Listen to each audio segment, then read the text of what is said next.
नमस्ते दोस्तों, कैसे हो आप सभी। इससे पहले क्लास में हम लोग एटॉमिक मास के बारे में डिटेल से स्टडी कर चुके थे। ठीक है, अब इसके आगे का टॉपिक हम लोग डिस्कस करेंगे। ठीक है, हम लोग क्लास 9 के एनसीईआरटी को कवर कर रहे हैं। ठीक है, अब अगला टॉपिक है मॉलिक्यूल, जिसे हम लोग क्या बोलते हैं, अणु। पिछले चैप्टर में या पिछले क्लासेस में हम लोग पढ़े थे एलिमेंट क्या होता है और मॉलिक्यूल क्या होता है। ठीक है, एलिमेंट क्या होता है, जो एक ही प्रकार के एटम से मिलकर बना हो, मतलब एक ही प्रकार के जिनके एटम, जैसे आयरन हो गया, कॉपर हो गया, ये सब क्या है हमारे एलिमेंट्स है। मॉलिक्यूल क्या होता है, जब दो या दो से अधिक एटम मिलते हैं। ठीक है, दो या दो से अधिक एटम जब मिलते हैं, परमाणु मिलते हैं, तो क्या बनता है, अणु बनता है। मॉलिक्यूल जिसे बोलते हैं, क्या बोलते हैं, मॉलिक्यूल। अब इसमें भी दो चीज होता है, हो सकता है मान लीजिए सेम ही, जैसे हाइड्रोजन H2, फार्मूला क्या होता है, H2। हाइड्रोजन में अगर मॉलिक्यूल निकाले H2, तो इसमें दो हाइड्रोजन के एटम है, लेकिन एक ही प्रकार के एलिमेंट के एटम है। जैसे मान लीजिए H2O भी एक हमारा क्या मॉलिक्यूल है। ठीक है, H2 देखिए, हाइड्रोजन भी है और इसमें ऑक्सीजन भी है, तो दो प्रकार के हम लोग इसमें पढ़ेंगे अणु के बारे में। ठीक है, तो मॉलिक्यूल क्या होता है, जब दो या दो से अधिक एटम कंबाइन करते हैं, जब दो या दो से अधिक एटम आपस में कंबाइन करते हैं, केमिकल रिएक्शन करते हैं, उसको हम लोग क्या बोलते हैं, मॉलिक्यूल बोलते हैं, अणु बनता है। ठीक है, अब सबसे मोस्ट इंपोर्टेंट पॉइंट, मतलब बच्चे अक्सर कंफ्यूज में रहते हैं कि मॉलिक्यूल स्मॉलेस्ट पार्टिकल अगर पूछता है तो मॉलिक्यूल मारे या फिर एटम मारे। तो आज ये सारा प्रॉब्लम, सारा कंफ्यूजन मैं दूर करने वाला हूँ। ठीक है, तो मॉलिक्यूल क्या होता है, किसी पदार्थ का सबसे स्मॉलेस्ट पार्टिकल। ध्यान रखिएगा, किसी भी पदार्थ का या किसी भी यौगिक का या किसी भी कंपाउंड का सबसे स्मॉलेस्ट पार्टिकल मॉलिक्यूल होता है, जो कि स्वतंत्र अवस्था में पाया जाता है। कहते हैं स्वतंत्र, इंडिपेंडेंटली पाया जाता है। ठीक है, अब कंफ्यूजन है, सबसे स्मॉलेस्ट पार्टिकल तो हम लोग एटम के बारे में पढ़े। हाँ भाई, पढ़े होंगे। ठीक है, लेकिन सबसे जो स्मॉलेस्ट पार्टिकल वो एटम ही होता है, लेकिन ये स्वतंत्र अवस्था में नहीं पाया जाता। अगर क्वेश्चन आपसे ऐसा पूछता है कि स्मॉलेस्ट पार्टिकल किसी भी एलिमेंट या किसी भी पदार्थ का सबसे स्मॉलेस्ट पार्टिकल, तो आंसर हम लोग क्या लगाएंगे, एटम। लेकिन ये स्वतंत्र अवस्था में नहीं पाया जाता। अगर आपको सिंपल सा क्वेश्चन पूछा स्मॉलेस्ट पार्टिकल बताओ, तो हम लोग क्या लगा देंगे, एटम लगा देंगे। लेकिन अगर ऐसा क्वेश्चन बोलता है कि स्मॉलेस्ट पार्टिकल जो कि स्वतंत्र अवस्था में इंडिपेंडेंटली पाया जाता हो, तो हम लोग क्या लगाएंगे, मॉलिक्यूल। तब आंसर हमारा क्या हो जाएगा, मॉलिक्यूल या फिर अणु हो जाएगा। अब देखिए, स्वतंत्र अवस्था में एटम तो नहीं पाया था, लेकिन इसका अपवाद नोबेल गैस, जिसे हम लोग क्या बोलते हैं, इनर्ट। मतलब 18वें जो ग्रुप का पेयर है, जिसमें helium, neon, argon, krypton, xenon, radon, ये सारे जो 18वें ग्रुप के एलिमेंट होते हैं, वो क्या होता है, नोबेल गैस, इनर्ट गैस होते हैं। ठीक है, इनका ऑक्टेट कंप्लीट होता है, इसलिए क्या होता है, फ्री स्टेट में पाया जाता है, मतलब स्वतंत्र अवस्था में ये पाया जाता है। अगर क्वेश्चन पूछेगा तत्व का स्मॉलेस्ट पार्टिकल, एलिमेंट का सबसे स्मॉलेस्ट पार्टिकल, तो हम लोग क्या लगाएंगे, एटम लगाएंगे। लेकिन अगर यौगिक या कंपाउंड का स्मॉलेस्ट पार्टिकल पूछता है, तो हम लोग क्या लगाएंगे, मॉलिक्यूल, अणु लगाएंगे। ये सबसे इंपॉर्टेंट पॉइंट है, कंफ्यूजन नहीं, ध्यान से देखिएगा। ठीक है, तत्व का स्मॉलेस्ट पार्टिकल एटम, यौगिक का स्मॉलेस्ट पार्टिकल मॉलिक्यूल होगा। ठीक है, आपसे कंफ्यूजन नहीं होना चाहिए। ठीक है, अब अगला पॉइंट है मॉलिक्यूल ऑफ एटम, मतलब परमाणु के अणु। ठीक है, जैसे आप लोग पढ़ते हैं मॉलिक्यूल ऑफ एटम क्या होता है, मॉलिक्यूल ऑफ कंपाउंड क्या होता है, इसी में कंफ्यूजन होता है बच्चे। ठीक है, तो पिछले क्लास में हम लोग इसके बारे में डिस्कस किए थे एक बार। ठीक है, तो मॉलिक्यूल ऑफ एटम क्या होता है, जब सेम एलिमेंट के एटम आपस में मिलो। जैसे मॉलिक्यूल क्या हुआ, जब दो या दो से अधिक एटम, जैसे मान लीजिए देखिए H2, तो दो एटम है कि नहीं, हाइड्रोजन के दो एटम है और एक हमारा H2 हो गया। यहाँ पे देखिए, दो हाइड्रोजन को और एक ऑक्सीजन के, तो ये इसको देखिए, ये इस सेम एलिमेंट के, एक ही प्रकार के एलिमेंट का एटम मिले इसमें, मतलब हाइड्रोजन के ही एटम मिले, इसको हम लोग क्या बोलेंगे, मॉलिक्यूल ऑफ एटम। क्या बोलेंगे, सॉरी, मॉलिक्यूल एटम नहीं, मॉलिक्यूल ऑफ एलिमेंट होगा, इसको आप लोग सही कर लीजिएगा। मॉलिक्यूल ऑफ एलिमेंट, मतलब एलिमेंट के जो सेम एलिमेंट के एटम पार्टिसिपेट करते हैं, उसे हम लोग क्या बोलते हैं, मॉलिक्यूल ऑफ एलिमेंट बोलते हैं। सेम एलिमेंट के जो एटम आपस में अणु बनाते हैं, उसको हम लोग क्या बोलते हैं, मॉलिक्यूल ऑफ एलिमेंट। जैसे example, hydrogen, oxygen O2, chlorine Cl2, nitrogen N2। देखिए, इन सब में एक ही प्रकार के एलिमेंट के एटम मिले हैं। अब मॉलिक्यूल ऑफ एलिमेंट को हम लोग होमो एटॉमिक मॉलिक्यूल बोलते हैं। क्या बोलते हैं, होमो एटॉमिक मॉलिक्यूल। होमो मतलब होता है सेम, एक ही प्रकार का। सम परमाणु अणु, इसे हम लोग क्या बोलते हैं, सम मतलब एक ही जैसे परमाणु से मिलकर बने हुए। ठीक है, तो उसको हम लोग क्या होता है, होमो एटॉमिक मॉलिक्यूल बोलते हैं। अब एक पॉइंट आता है एटॉमिसिटी, क्या होता है, परमाणुता। ठीक है, क्या बोलते हैं इसको, परमाणुता। ठीक है, एटॉमिसिटी क्या बोलते हैं, परमाणुता। किसी भी अणु में, किसी भी मॉलिक्यूल में जितने नंबर ऑफ क्या प्रेजेंट है, एटम प्रेजेंट है। ठीक है, किसी अणु में प्रेजेंट एटम की संख्या उसे हम लोग क्या बोलते हैं, उसका एटॉमिसिटी। जैसे मान लीजिए इसमें ये अणु है, ठीक है, इसमें कितने एटम मिले, दो एटम मिले, तो इसकी एटॉमिसिटी क्या हो जाएगी, डायटॉमिक। क्या हो जाएगा, मतलब दो एटॉमिक है। ठीक है, दो ही परमाणु का। इसमें देखिए H2, इसमें कितने एटम मिले, दो हाइड्रोजन करेगा, इसमें तीन एटम मिले, इसको लोग ट्राई एटॉमिक बोलेंगे। क्या बोलेंगे, ट्राई एटॉमिक। ठीक है, अब ये भी कई प्रकार के होता है। मोनो एटॉमिक, मोनो मतलब होता है एक, मोनो मतलब क्या होता है, एक, मतलब ऐसे मॉलिक्यूल, ठीक है, जो एक परमाणु से मिलकर बने हो। ठीक है, जैसे हमारे क्या हो जाएगा, helium, neon, argon, krypton, xenon, radon. ठीक है, ये सारे के सारे नोबेल गैस, और ये क्या है, नॉन मेटल है। क्या है, नॉन मेटल है। तो मोनो एटॉमिक मॉलिक्यूल उनको बोलते हैं ऐसे मॉलिक्यूल जो एक ही एटम से मिलकर बने होते हैं। ठीक है, अब मेटल में देख लेते हैं, सोडियम क्या हो गया, एल्युमिनियम हो गया, आयरन हो गया, कॉपर, ये सब क्या है, मेटल है, ये सब मोनो एटॉमिक मॉलिक्यूल है। अब डाई एटॉमिक मॉलिक्यूल क्या होता है, द्वि परमाणु अणु, मतलब ऐसे ऐसे अणु जिसमें कितने परमाणु हो, दो परमाणु मिलकर बने हो। जैसे हाइड्रोजन हो गया H2, नाइट्रोजन N2, Cl2 और ऑक्सीजन O2। ठीक है, अब टेट्रा एटॉमिक, अब देखिए जैसे ट्राई एटॉमिक का हो गया। ठीक है, एग्जांपल टेट्रा एटॉमिक क्या होता है, जिसमें 4 परमाणु। ये दोनों पॉइंट आप लोग को ध्यान रखना, ठीक है। फास्फोरस में कितने एटम होते हैं, फास्फोरस का जो मॉलिक्यूल होता है उसमें कितने एटम होते हैं, 4 एटम होते हैं, ठीक है। इसको हम लोग टेट्रा एटॉमिक बोलते हैं, ठीक, क्या बोलते हैं, टेट्रा एटॉमिक बोलते हैं। अब देखिए सल्फर क्या है, सल्फर, तो ये S8 होता है, मतलब इसमें सल्फर के कितने एटम मिले होते हैं, 8 एटम मिले होते हैं। ये पॉइंट आप लोग को ध्यान रखना है। इसको हम लोग क्या बोलते हैं, पॉलीएटॉमिक बोलते हैं, ठीक है।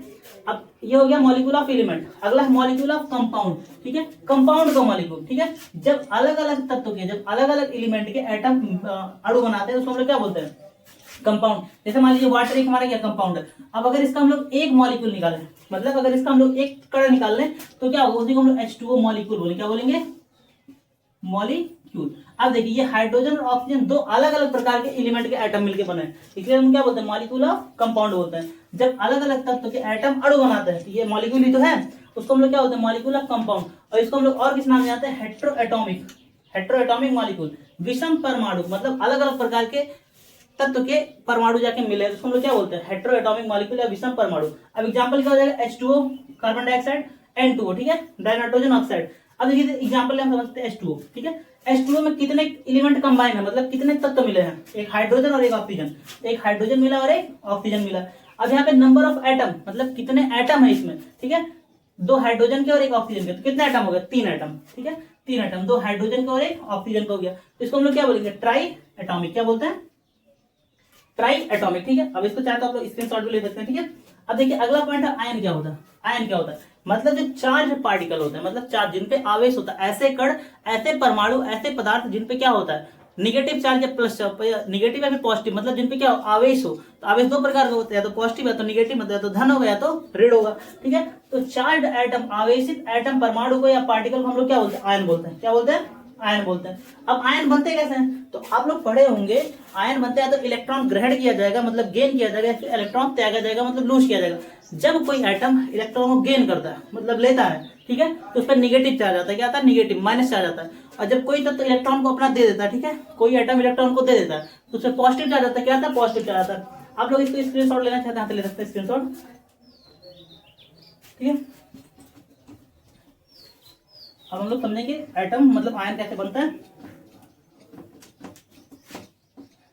ठीक है। जैसे मान लीजिए ये हमारा सोडियम है, ठीक है, सोडियम है, सोडियम का एटॉमिक नंबर क्या होता है, 11 होता है। इसका इलेक्ट्रॉनिक कॉन्फ़िगरेशन 2 8 1।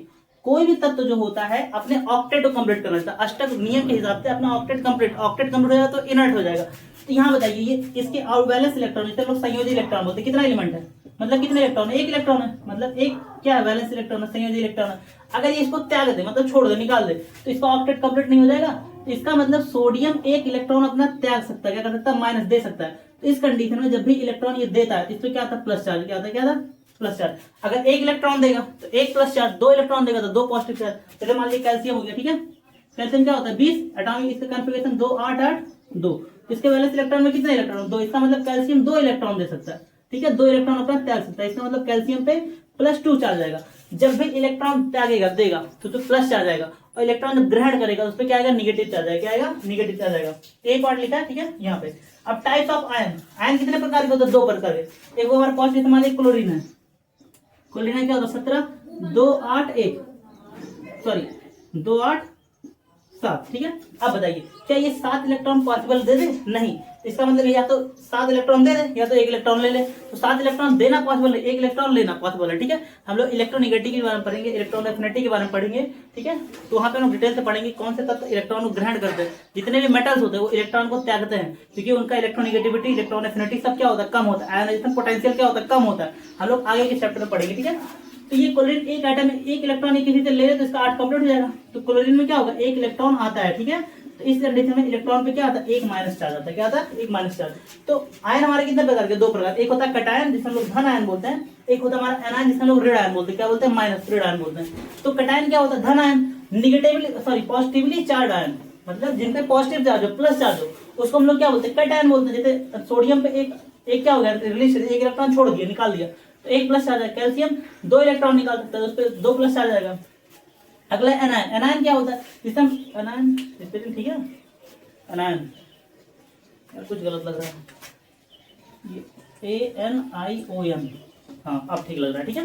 तो एनायन क्या होता है, रेड आयन, निगेटिवली चार्ज मतलब जिसमें माइनस चार्ज होता है उसे हम लोग क्या बोलते हैं, एनायन बोलते हैं, रेड आयन बोलते हैं। जैसे क्लोरीन, क्लोरीन पे एक इलेक्ट्रॉन ग्रहण मतलब इलेक्ट्रॉन ग्रहण करेगा उस पर माइनस चार्ज आएगा, और इलेक्ट्रॉन को दे देगा तो उस पर क्या आएगा, पॉजिटिव चार्ज आएगा। ये पॉइंट आप लोग को ध्यान रखना है, ठीक है। अब यहाँ पे कुछ एग्जांपल लिखे हैं, आप लोग को ध्यान रखना है। सोडियम पे प्लस 1, देखिए अगर आप लोग को ये नहीं याद रहेगा, ठीक है, मतलब अगर बैलेंस इलेक्ट्रॉन आपको याद है, मतलब एटॉमिक नंबर याद है आपको, इलेक्ट्रॉनिक कॉन्फ़िगरेशन याद है, तो आप आसानी से निकाल लेंगे किस पे कितना चार्ज बनेगा, ठीक है। आउटर मोस्ट बैलेंस इलेक्ट्रॉन हम लोग देख लेंगे और उससे हम लोग निकाल लेंगे। लेकिन अगर आपको ये नहीं याद है तो यकीन मानिए आप केमिकल फार्मूला नहीं बना पाएंगे। केमिकल फार्मूला के जो क्वेश्चन आते हैं ना वो नहीं बनेंगे आपसे, ठीक है। ये चीज आपको ध्यान रखना। सोडियम पे +1 होता है, पोटेशियम पे +1 होता है, कॉपर पे +2, कॉपर पे +3 भी होता है, ठीक है। वो डिपेंड करता है किस मॉलिक्यूल में। लेकिन ये आप एक काम करेंगे, ये क्वेश्चन आपसे हायर मतलब जो 9, 10 या 11, 12 की तैयारी करते हैं उनके 6 to 8 तो मतलब इसको पढ़ना ही नहीं है, ठीक है। तो कॉपर का कितना मान के चलना, +2, मैग्नीशियम +2, कैल्शियम +2, एल्युमिनियम +3, एल्युमिनियम क्या होता है, टर्मिनल नंबर 13 होता है, तो 2, 8, 3 यही तो होगा। ये 3 डिफ्री है, 3 बाहर निकाल देगा, +4। जिंक पे +2, आयरन का +2 भी होता है, +3 भी होता है, लेकिन आपको ध्यान रखना खाली +2 वाला, ठीक है। जब भी क्वेश्चन आएगा आपको +2 से ही करके आएगा। हाइड्रोजन प्लस भी होता है, मान लीजिए हाइड्रोजन के आउटर मोस्ट एक ही इलेक्ट्रॉन होता है, तो या तो ये इलेक्ट्रॉन किसी से दे दे तभी इसका 0 ऑक्टेट कंप्लीट मतलब, ठीक है, या तो इलेक्ट्रॉन किसी से ले ले तो 2 इलेक्ट्रॉन कंप्लीट हो जाएगा, ठीक है। तो ये प्लस भी होता है, माइनस। जब प्लस होता है उसको हम लोग हाइड्रोजन आयन बोलते हैं, और जब माइनस होता है उसको हाइड्राइड, मतलब कहीं भी अगर माइनस चार्ज बनता है तो उसको आइड कहीं पढ़ते हैं, क्या पढ़ते हैं, आइड। जैसे क्लोराइड, Cl माइनस है तो क्लोराइड, क्लोरीन पे जब माइनस चार्ज होता है तो हम लोग क्लोराइड पढ़ते हैं। बिया ब्रोमाइड, ऑक्साइड क्या होता है, ऑक्साइड का -2। लेकिन जब ऑक्सीजन का पर ऑक्साइड, क्वेश्चन पूछा गया है कि अगर ऑक्सीजन पर ऑक्साइड बनाता है उस कंडीशन में ऑक्सीजन का जो ऑक्सीडेशन नंबर होता है, ऑक्सीडेशन नंबर वैलेंसी में अंतर होता है। वैलेंसी में हम लोग चार्ज नहीं दिखाते हैं, चार्ज नहीं, बस इतना दिखाते हैं कि आउटर मोस्ट में कितने इलेक्ट्रॉन है, बस वही उससे वैलेंसी हो जाती है, ठीक है। लेकिन ऑक्सीडेशन नंबर है उसे साइन के साथ दिखाना पड़ता है कि प्लस में कि माइनस में।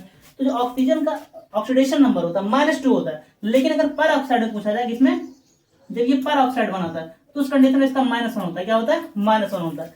सल्फाइड -2 होता है, ठीक है। अब देखिए कुछ ऐसे आयन होते हैं जो पॉलीएटॉमिक मतलब कई सारे एटम मिलकर जो बनाते हैं, ठीक है, आयन के तरीके से काम करते हैं, उसको हम लोग पॉलीएटॉमिक आयन बोलते हैं। बहुपरमाणिक, clusters of atom act as ion, मतलब जब एटम के एक समूह मिलके आयन की तरीके से काम करने लगता है उसको हम लोग पॉलीएटॉमिक आयन बोलते हैं। जैसे अमोनियम आयन, अमोनियम में क्या होता है, +1 होता है। भैया सबसे मोस्ट इंपोर्टेंट, इतना अगर आप लोग ध्यान रख लेंगे जो केमिकल फार्मूला बनाने वाला अभी टॉपिक हम लोग आगे डिस्कस करेंगे तो आसानी हिसाब से बन जाएगा, ठीक है। अमोनियम पे +1 होता है, क्या होता है, +1 होता है। हाइड्रोक्साइड पे -1 होता है। हाइड्रोजन कार्बोनेट, इसको हम लोग बाइकार्बोनेट बोलते हैं, क्या बोलते हैं, इसको हम लोग बाइकार्बोनेट बोलते हैं। आप लोग स्क्रीनशॉट ले लीजिए अगर लेना चाहिए, ठीक है, और नहीं तो नोट्स तो मिल ही जाएगा, ठीक है। बाइकार्बोनेट, बाई इसे हम लोग क्या बोलते हैं, हाइड्रोजन कार्बोनेट को बाइकार्बोनेट भी पढ़ते हैं। HCO3 क्या होता है, -1 होता है। सल्फेट मोस्ट इंपोर्टेंट, सल्फेट हो गया, फॉस्फेट हो गया, नाइट्रेट हो गया, कार्बोनेट, सबसे इंपोर्टेंट यही सब है, ठीक है। यही से क्वेश्चन पूछता है। सल्फेट में कितना होता है, SO4, फार्मूला क्या होता है, SO4 और -2 होता है इस पे। फॉस्फेट में क्या होता है, PO4 -3 होता है। अब इससे -3 कैसे -2 आ रहा है, ये हायर क्लास की चीज है, वहां पे पढ़ाया जाता है, ठीक है। तो अभी आपको सिर्फ रट्टा मार लेना और कुछ नहीं करना, ठीक है। आपको 6 to 8 कंपटीशन देना है, ऑब्जेक्टिव तो लिखना, ऑब्जेक्टिव देना है, डिस्क्रिप्टिव नहीं लिखना है, ठीक है। तो सल्फेट में क्या होता है, -2, फार्मूला भी ध्यान रखना है, SO4, phosphate PO4 -3, nitrate NO3 -1, carbonate CO3 -2। भाई साहब क्लास को पूरा देखना, ठीक है। पहले से एक बात बता दूं, अगर अभी आप लोग क्लास को स्किप कर रहे नहीं देख रहे, यकीन मानिए एग्जाम टाइम में ये क्लास आपके लिए रामबाण साबित होने वाला है। भाई घंटे घंटे पर मैराथन के नाम पे जो क्लास लिए जा रहे हैं, ठीक है, घंटे, उसमें क्या आपको किया जा रहा है, सिर्फ क्वेश्चन 10 क्वेश्चन करके क्या कर लोगे भाई, वही 10 क्वेश्चन तो खाली बनेंगे। अगर क्वेश्चन प्रैक्टिस कर रहा है तो आप बुक से प्रैक्टिस करो, ठीक है। मैं इसके पक्ष में बिल्कुल नहीं रहता हूँ, 1.5 घंटे क्लास चल रहा, 2 घंटे का मैराथन, उसमें कितने 20 क्वेश्चन एक्सप्लेन कर रहे हैं। भाई साहब बुक उठा के पढ़ लो, बुक उठा के उतने देर में तुम 100 क्वेश्चन प्रैक्टिस कर डालोगे, ठीक है। अगर पढ़ना है तो कंप्लीट थ्योरी पढ़ो, और प्रैक्टिस करना है तो बुक उठा के प्रैक्टिस करो, प्रीवियस ईयर उठा के प्रैक्टिस करो। क्लास में बैठ के प्रैक्टिस नहीं होता भाई। 1 घंटे में तुम्हें 20 क्वेश्चन कराया जा रहा है, क्या कर लोगे 20 क्वेश्चन सॉल्व करके। अगर थ्योरी पढ़ लिए, कंप्लीट पढ़ लिए पूरा, अगर तुम्हें पूरा थ्योरी पढ़ा दो, कंप्लीट हो गया, फिर उससे कोई भी क्वेश्चन पूछा बन जाएंगे आपसे, ठीक है। 1-2 क्वेश्चन नहीं बनेंगे, वो आप प्रीवियस से उठा के देख लेंगे, वो भी आपसे बन जाएंगे। तो ये टाइम वेस्ट मत कीजिए, 1.5 घंटे क्लास में 20 क्वेश्चन।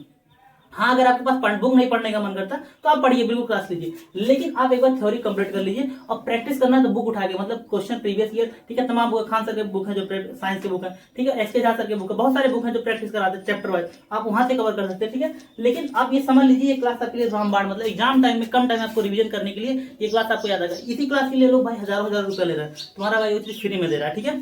क्लास स्मार्ट नोट्स के साथ, ठीक है, पूरा कंप्लीट पीडीएफ और कंप्लीट पढ़ाने वाला हूँ। ऐसा नहीं कि मैं इसमें कुछ कम करूंगा, जितना मैं पढ़ाऊँ, जितना मेरे पास नोट्स है, देखो ये नोट्स, ठीक है, एनसीईआरटी से नोट्स बनते हैं सब, ठीक है। तो बुक पढ़ता हूँ, कई सारे बुक को पढ़ता हूँ, एनसीईआरटी पढ़ता हूँ और साइड बुक भी पढ़ता हूँ, वहां से नोट्स बनाता हूँ, ठीक है। तो आप लोग ये चीज समझ सकते हैं, ठीक है। तो सल्फेट पे क्या होता है -2, फॉस्फेट पे -3, नाइट्रेट पे NO3 -1 और कार्बोनेट पे क्या होता है CO3 -2। अब देखिए अगला पॉइंट है बैलेंसी क्या होता है। अभी हम लोग पढ़े ना, जैसे मान लीजिए सोडियम है, ठीक है,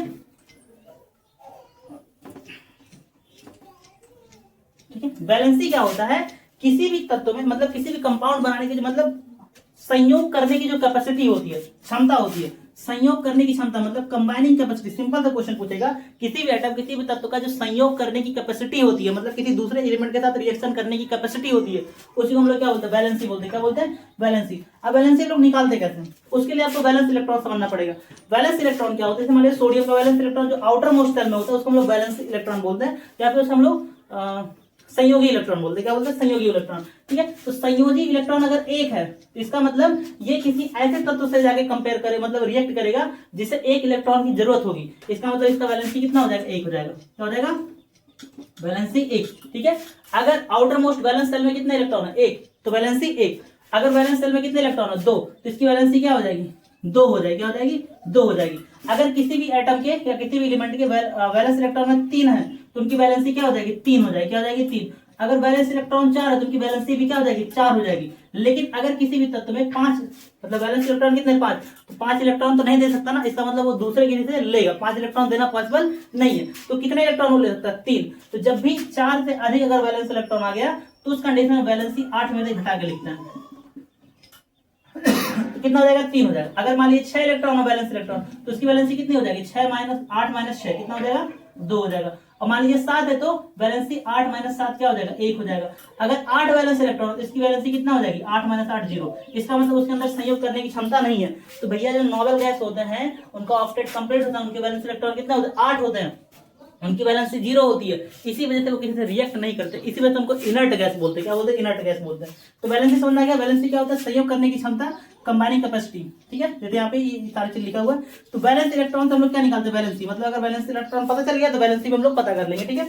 अब यहाँ पे देखिए अगर वैलेंस इलेक्ट्रॉन 1 है तो वैलेंसी 1 हो जाएगी, वैलेंस इलेक्ट्रॉन 2 है तो वैलेंसी 2, 3 है तो 3, 4 है तो 4, अगर 5 है तो 8 में से घटा के लिखेंगे 3, 6 है तो 2, 7 है तो 1, 8 है तो 0। अब देखिए एक मोनोवैलेंट होता है। अब इसी आधार पे वैलेंसी के आधार पे हम लोग एटम को बांटते हैं, एलिमेंट को बांटते हैं, ठीक है, अलग अलग प्रकार में, ठीक है। एक होता है मोनोवैलेंट, मोनो मतलब एक होता है जिसमें संयोजकता क्या हो, एक हो, मतलब वैलेंसी कितनी होनी चाहिए, 1। तो sodium plus, potassium plus, hydrogen plus, ये देखिए मोनोवैलेंट ये कटायन है, धन आयन वाला है, और ये देखो ऋण आयन वाला है, माइनस, ठीक है। वैलेंसी में मैटर नहीं करता इलेक्ट्रॉन दे रहे हैं इलेक्ट्रॉन ले रहा है, बस इतना मैटर करता है इलेक्ट्रॉन कितने इलेक्ट्रॉन दे रहे हैं या कितने इलेक्ट्रॉन ग्रहण कर रहे हैं, वही उसकी क्या होती है, वैलेंसी। यहाँ पे चार्ज से मतलब नहीं होता, पॉजिटिव या निगेटिव। यहाँ पे मोनोवैलेंट एनायन, क्लोरीन 1, मान लीजिए क्लोराइड अगर पूछा जाए इसका वैलेंसी कितना होगा, तो 1 ही होगा, ठीक है, -1 नहीं 1 ही होगा, ठीक है। ब्रोमाइड का 1, ऑक्साइड का भी क्या हो जाएगा, हाइड्रोक्साइड, OH का क्या होता है -1, ठीक है। अब डाईवैलेंट जिनके मतलब 2 इलेक्ट्रॉन या तो देंगे या तो 2 इलेक्ट्रॉन लेंगे, ठीक है। तो मैग्नीशियम, आयरन, ऑक्साइड, ठीक है, सल्फाइड और कार्बोनेट, क्या हो जाएगा, कार्बोनेट -2। अब ट्राईवैलेंट जिनमें 3 हो तो एल्युमिनियम तो +3, आयरन +3, नाइट्रोजन नाइट्राइड +3, -3 और फास्फेट क्या हो जाएगा, -3। अब अगर आपको बैलेंसी क्लियर है तो यही से आपको केमिकल रिएक्शन बनाने का एक फार्मूला आता है, ठीक है। क्वेश्चन पूछता है कि मतलब केमिकल फार्मूला कैसे बनाते हैं, ठीक है। ये सिंपल सा क्वेश्चन आपसे पूछेगा और मैं एक छोटा सा टॉपिक को समझा देता हूँ आप लोग को, ठीक है। देखिए जैसे मान लीजिए कोई एक ए और बी के बीच में रिएक्शन कराना है और इसका हमें फार्मूला लिखना है, तो सबसे पहले ए का हम लोग क्या निकालेंगे, बैलेंसी लिखेंगे। मान लीजिए ए का बैलेंसी 1 है, क्या है, 1 है, और बी का बैलेंसी क्या है, 2 है। तो इसका वाला जो बैलेंसी होगा इसके पास और इसका वाला जो बैलेंसी होगा इसके पास चला जाएगा, ठीक है। तो इसका जो फार्मूला बनेगा A to B। जब भी हम लोग इधर वाला इधर जाता है बैलेंसी तो यहाँ नीचे करके लिखते हैं, कहाँ लिखते हैं, नीचे, ठीक है, सब स्क्रिप्ट में नीचे की तरफ लगाते हैं, ठीक है। अब मान लीजिए यही चीज है, अगर मान लीजिए बैलेंसी इसका भी 2 है इसका भी 2, मतलब सेम एलिमेंट है, ये इसके पास ये इसके पास, जब सेम रहेगा तो ये दोनों क्या हो जाएगा, कैंसिल हो जाएगा, क्या हो जाएगा, कैंसिल। तो हम लोग इसका फार्मूला क्या बनेगा, A1 B1। तो A1 B1 नहीं लिखा था, क्या लिखा था, AB खाली लिखा जाता है, क्या लिखा जाता है, AB। अब जैसे मान लीजिए कोई तत्व है, इसका बैलेंसी 2 है और B का बैलेंसी 3 है, तो इसका इसके पास और इसका इसके पास, तो A3B2 बन जाएगा, ठीक है। अब इसमें बहुत सारे प्रैक्टिस करने के लिए मैंने क्वेश्चन दिया यहाँ पे, ठीक है, यहाँ पे देखिए नोट में है, ठीक है, आप लोग आसानी से इसको देख सकते हैं। जैसे मान लीजिए हम लोग बनाना कार्बन डाइऑक्साइड, क्या बनाना है, carbon dioxide, carbon die CO2, ठीक है, ये बनाना है ना, CO2 हो जाएगा, ठीक है। ओ कार्बन पे कितना होता है, 4 होता है ना इसका बैलेंस इलेक्ट्रॉन, तो 4 हो जाएगा। ऑक्सीजन में कितना होता है 2, तो ये कट रहा है कि नहीं कट रहा है एक दूसरे से, ये कट रहा है, 2 इधर और 1 इधर, तो ये 2 इसके पास चला जाएगा और 1 किसके पास चला जाएगा, इसके पास। तो C के पास 1 और O के पास 2, तो ऐसे 1 को हम लोग लिखते नहीं, CO2 क्या बन जाएगा, CO2। ऐसे मान लीजिए H2 बनाना है, ठीक है, H2 बनाना हमको, ठीक है, वाटर। हाइड्रोजन कितना होता है 1, ऑक्सीजन कितना होता है 2 होता है, तो ये इसका इसके पास और इसका इसके पास, तो क्या हो जाएगा H2O। तो तुम्हें क्या लगता है ऐसे क्वेश्चन देगा, नहीं, क्वेश्चन यहाँ से नहीं देगा। क्वेश्चन आपको कैसे देगा आप समझिए, ठीक है, जो आपके कंपटीशन में क्वेश्चन आएगा वो समझता है, ठीक है। आपको देगा कि MaB एक कोई तत्व है, मतलब एक कोई कंपाउंड है, ठीक है, कोई कंपाउंड। अब कहेगा इस M के साथ जब सल्फेट मिलाते हैं, मतलब सल्फेट के साथ हम लोग इसका रिएक्शन कराते हैं, तो फार्मूला बनाओ, क्या फार्मूला बनेगा उसका, ठीक है। देखिए ध्यान से, M और B2, ठीक है। अच्छा बताइए जो ये 2 आया है इसका रहा होगा ना, तो ये इसके पास और ये इसका 1 इसके पास जाएगा, ठीक है। ये इसका मतलब M का जो वैलेंसी है कितना पता चल गया आप लोग को, 2। M का जो वैलेंसी है क्या है, 2 है। अब इसका वैलेंसी M के नीचे हम लोग क्या लिखेंगे, 2 लिखेंगे। और सल्फेट आपको पता है -2 होता है, तो इसका वैलेंसी क्या हो जाएगा, 2 हो जाएगा, क्या हो जाएगा 2 हो जाएगा। अब देखिए 2 2 सेम ये कैंसिल हो जाएगा, तो 1 इसके पास 1 इसके पास, MsO4 ऐसे बनेगा। समझा, क्वेश्चन आपको यहाँ पे पूछेगा, ठीक है। जैसे मान लीजिए यहीं पे M2B3 दे दिया, ठीक है, तो ये बताइए ये 3 इसका हो जाएगा और 2 इसका हो जाएगा, तो इसका मतलब M की वैलेंसी कितनी हो गई, 3 हो गई। अब मान लीजिए इसी के साथ सल्फेट, M को क्या बोलेगा, सल्फेट बनाना है, तो MsO4, ठीक है।